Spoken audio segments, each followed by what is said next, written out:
তো গাইস, প্রথমে ভিডিওটা দেখা যাক, এরপর পাবলিকের করা ফানি কমেন্টগুলো পড়া হবে।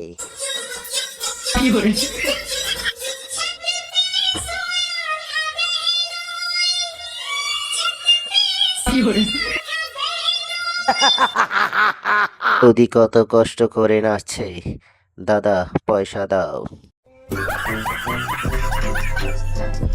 মুখে মাছি ঢুকে যাবে তো। ক্যামেরাম্যান সেই লেভেলের, জায়গা মতো শুট করছে।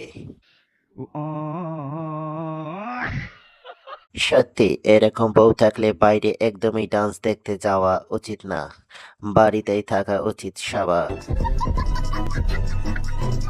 এদের জন্য বসুন্ধরা গ্রুপের মালিক আছে।